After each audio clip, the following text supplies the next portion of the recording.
Good morning, Matthew Johnson here from day 2 of the Oregon Trail Rally, coming to you right now from the Dalles, Oregon. This is where day 2 is based and where the service area will be all day. Momentarily, the cars are going to start leaving, heading up into those mountain stages at the base of Mount Hood. Last night we did the PIR stages. We had 4 stages there. And I gotta say, some classes have a larger gap between the competitors than they may have anticipated from 4 short stages. Those 5 to 10 to 15 seconds gained last night may prove critical today if you hit one of these big embedded rocks on Fir Mountain or Ketchum. So we're gonna cruise through, get a few quick interviews, and then we've got to hightail it up into the hills to make sure we can bring you some action from up there. Let's see who we can find around here. Tracy, how's it going? Good, very good. Tracey Gardiner here from Tag Rally Sport. How was Friday night? Pretty good. I'm not used to tarmac, but we got out there and just tried our best. Did a little slip and sliding on the gravel, so we had fun. Cool, and you obviously you did recce, right? We only got to recce like 3 stages. They closed the roads because it was just so wet and they wanted to preserve them, so got a little bit of an idea of what's going on. This this rally, more than several others, has a really big difference between the 3 days of competition. As far as I can tell, these stages this morning are going to be some of the most challenging of the event. Have you mentally put yourself together for that? Trying to. We were just going over the notes and saying how technical the first 2 stages are, and I think then it opens up after that. So hopefully we'll just get through the technical part, make it through there, don't bust up anything, and then go flat out, hopefully. Now, are you comparing yourself to the other lady drivers? Do you guys have some kind of women's competition going on here among you? Because we've got a few teams, lady teams here. Yeah, I don't tend to do that. I'm rooting for all the girls. I'm just coming out here trying to get the experience, try to build up my speed factor. I wish every one of them the best, and hope we all finish and do great. So fair enough. I hope the same. We'll see you later today. All right, good luck. You got it. All right, let's cruise along. I'm going to catch up with these guys in the orange Volvo in a little while. They looked a little bit busy now. I hear that the driver of that car operates air tools by blowing into them. He has massive lungs or something. I don't know. That's what he wrote to me. Let's keep on cruising here. Find some folks to talk to. Kristen, how about you chat with us for a second? Yeah, I can chat. Great. Sure. So at Pioneer Square, we met Matt Tabor. He's one arm of the crew. The Tabor family is critical in this event of Oregon Trail Rally happening. Why don't you tell us how long your family's been participating and how many family members there are? There are 6 Tabors, and I have 3 brothers who are all married, so then you have the in-law Tabors, and then we have the adopted Tabors, and the people we just kind of gather to us. We're like the Borg. Resistance is futile. We've been involved in rally for 15 years now. I actually had to sit down and count it up the other night because I couldn't believe how long it was. I've been driving for 11. Mom and I have been competing together for 11 years now, which just blows my mind, really. Yeah, we do everything. We compete. We organize. I've got my ham license, so sometimes I play service ham or whatever. Yeah, we're heavily involved. So we've got Kristen. Yeah. Matt, Mark, Bruce, Dad, Mom, and I have a younger brother, John, who isn't out rallying right now.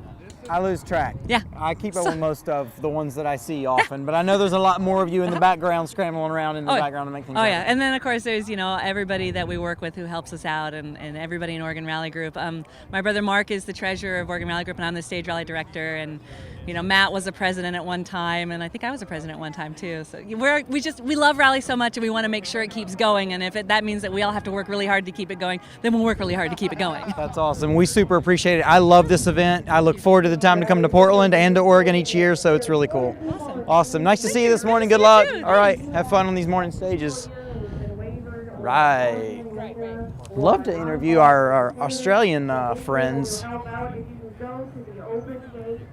Look for an Oregon Rally Group hat and the orange vest. They can help you out. That'll be great. Oh yeah. Well, good morning. How are you? How are you? Yeah, not too bad. Tired.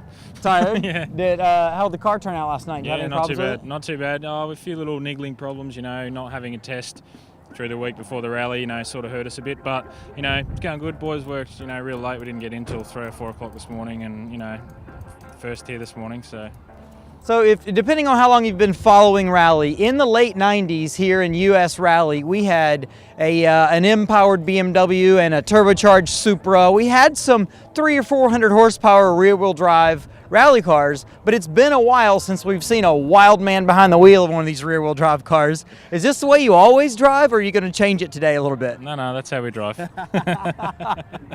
No, I love it. It's spectacular. Rear-wheel drive is a lot of fun. And how much power would you say this thing makes? Oh, it's about 350, 400 horsepower, so, it's up there. And, this morning it's going to be quite tricky because obviously the roads are going to be a little bit wet and, rocky and tricky, and I think it's all about just minimising the potential time losses and stuff like that. So I agree. Today, this morning especially, is the time to kind of minimize, Yep. and then you can maximize on those fast stages for sure. exactly right. Cool. And just because I probably should know this, do we call this an S13 or an S14? S13. S13. That's Okay, the good. one. I screwed that up earlier. Cool, man. Good luck. No worries. Have fun. We'll Thank see you you. later. Cool. All right. Good morning. All right. Wheel orders. A lot of fun to watch. It's going to be a lot of fun to keep up with this weekend. Let's see if we can find Crazy Man. That would be Crazy Leo. And get a word with him. I haven't seen him yet this morning. Leo, what's up? Who are you? I want to come talk to you. Okay. Want to come inside? Cuddle in? Yeah. Is there room? Yeah. Yeah, I'll jump in there. Can you get that angle through that door? We'll work it out. Oh, yeah. Don't you appreciate somebody that does know how to get in a car without kicking all your stuff around? So here with Crazy Leo, everybody, I'm having a seat in the Beast. We call this the Beast, right? We do. What do we call your other car that you use for recce? We call it the Bastard. He's got the Beast and the Bastard as his two cars. Because the Bastard is doing bad things. How was your day yesterday? It went okay. We went conservatively because it's the first time on those stages. Never seen them before. But I have to say I enjoyed it very much. It's 17 different services in one stage, so it's very good. Yeah. And did you expect to be a little closer to the leaders? You had some trouble at 100 Acre Wood. So what's your philosophy for the weekend? Well, yesterday the strategy was just to get through it, not to damage the car. Today, though, it's a little bit different. Today we're gonna push, and because there's always a restart at this rally, as long as the car can be fixed. So we're gonna go a little harder at the start and see how it happens. But yes, you are right. Yesterday we were hoping to be a bit closer. That's kind of how it goes. Hitting that tree at 100 Acre Wood when the steering failed, did that do much damage to the car? Not too much. I mean, there was some damage, but the car could have actually probably been fixed. Now looking at it in the retrospect, could have been fixed for the next day, but we just didn't think of it in time. Tell me a little bit about this car. I forgot how cool this thing is. Seriously, anybody that comes to a rally should stick your head in Leo's car and look at all these buttons. Who built this car? Was it Tom McGear's car in Canada, one of the official Subaru cars, or what? Yeah, Kenja Motorsport built this car for Subaru Canada when they ran the team, and this was the car at the time. Pat Richard ran a Group N car, and this was full open class, some even kind of Group A car built by them for Tom McGear.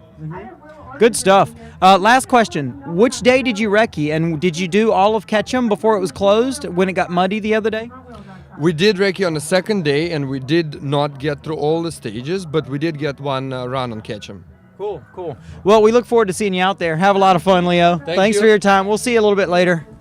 All right, I'm going to scramble my way out of here. All right. What's the difference in handling on yesterday's? Got a word with Leo there. So in an effort to get to the stages on time, we're going to go ahead and wind this up. Coming to you from Park Expose, the beginning of Day 2 Oregon Trail Rally. Thanks for joining us. All right. Yo, brother.